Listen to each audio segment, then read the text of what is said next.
BZ ગ્રુપના 6000 કરોડના કૌભાંડ મામલે વ્યાપક તપાસ કરાઈ રહી છે। સીઆઈડી ક્રાઇમ તપાસ કરી રહ્યું છે, જેમાં સીઆઈડી ક્રાઇમ અરવલ્લીમાં ધામા નાખ્યા છે। અરવલ્લીના શિક્ષક વીડી પટેલની ધરપકડ કરાઈ છે। સીઆઈડી ક્રાઇમ વીડી પટેલને શાળામાંથી લઈ જવાયા, જ્યારે અરવલ્લી જિલ્લાની ભીમાપુર પ્રાથમિક શાળામાં ફરજ બજાવે છે। વીડી પટેલને ગાંધીનગર લઈ જવામાં આવ્યા છે। બીઝેડ ગ્રુપના સીઈઓ ભૂપેન્દ્ર ઝાલા સાથે વીડી પટેલની સાઠગાંઠ હતી કે કેમ? વીડી પટેલ એજન્ટ તરીકે કામ કરતો હતો। ઝી 24 કલાકે વીડી પટેલનો ભાંડો ફોડ્યો હતો। એજન્ટ તરીકે કામ કરતા શિક્ષક વીડી પટેલ ઠગ ભૂપેન્દ્ર ઝાલાના હસ્તે મર્સિડીઝ કાર લેતો હતો।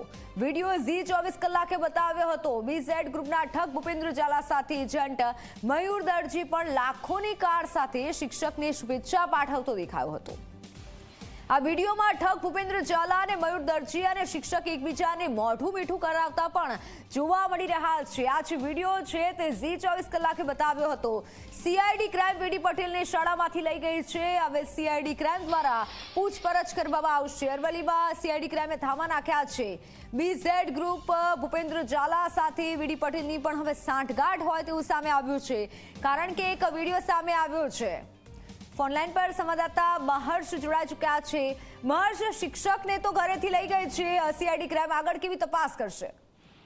જી મિત્તલ, જે રીતના શિક્ષકોની સંડોવણી બીઝેડ ગ્રુપનો જે કૌભાંડ હતો તેની અંદર સામે આવી હતી, અને જે તે સમયે જ્યારે બીઝેડનું કૌભાંડ આવ્યું ત્યારે આ જે વીડી પટેલ છે, વીડી પટેલ શિક્ષકો અને બીઝેડ ગ્રુપનું જે સંકલન હતું એ સંકલનની અંદર જેની મુખ્ય ભૂમિકાઓ ઉજાગર થઈ હતી ને જી 24 કલાકે સૌથી પહેલા વીડી પટેલનો ભાંડો ફોડ્યો હતો।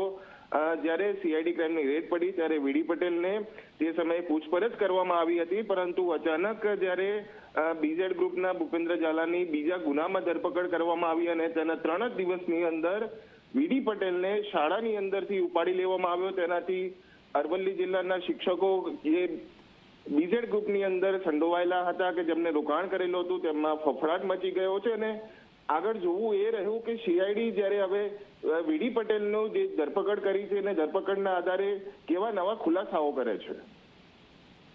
બિલકુલ બિલકુલ, આભાર માહિતી બદલ। તો સીઆઈડી ક્રાઇમ દ્વારા આગળ તપાસ કરવામાં આવશે અને અનેક નવા ખુલાસા પણ થઈ શકે છે।